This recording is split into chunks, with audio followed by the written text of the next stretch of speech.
The New York Taxi Workers Alliance has been fighting for the rights of cab drivers since 1998. It has grown to include 21,000 members across the 5 boroughs of New York City. Director Bhairavi Desai is a founding member of the organization. She has led the New York Taxi Workers Alliance to some of its most important victories, including securing thousands of dollars in back pay for its members and winning unemployment benefits for app-based drivers. Today, an industry that defines New York is reeling from the impacts of the pandemic and from weak city regulations and predatory lending practices. Bhairavi is a fierce and tireless advocate and organizer. She is leading the organization to push for policies that ensure all drivers, all taxi workers earn a living wage with the benefits that every worker deserves. During the quarantine, we spent most of our time in day-to-day one-on-one touch with as many drivers as possible. We answered over 15,000 phone calls and really talked about the different services that were out there, from free food and meal programs to, of course, unemployment, which has been the lifeline for millions of workers, including tens and thousands of drivers during this time period. And then come July, after the city started to reopen, we were back on the streets organizing. We've been having motorcades. Who can do a motorcade better than a cab driver, right? And so we've been closing down bridges. We shut down Brooklyn Bridge, Queensboro Bridge.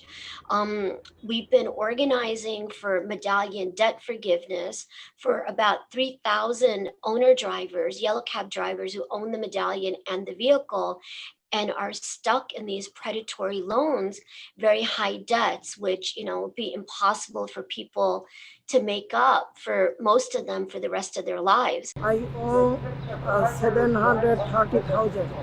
I owe to the banks about 372. I owe almost 485,000 like this. For people like drivers, what being essential has meant is you're put out onto the front lines with very little protection and certainly no economic reward, and no rights. It says how dependent we are on low-wage service work in day-to-day life, but we do nothing to reward it, and we do nothing to uplift that work out of, low-wage poverty earnings.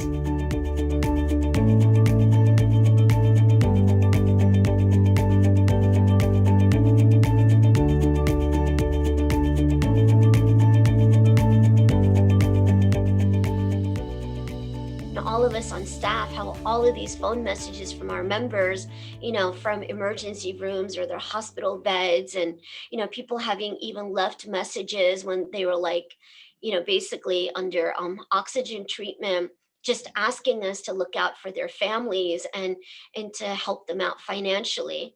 Those same members, once they started to heal, and after July, we started to hit the streets with motorcades, they came out onto the streets and they were in the motorcades and they were fighting.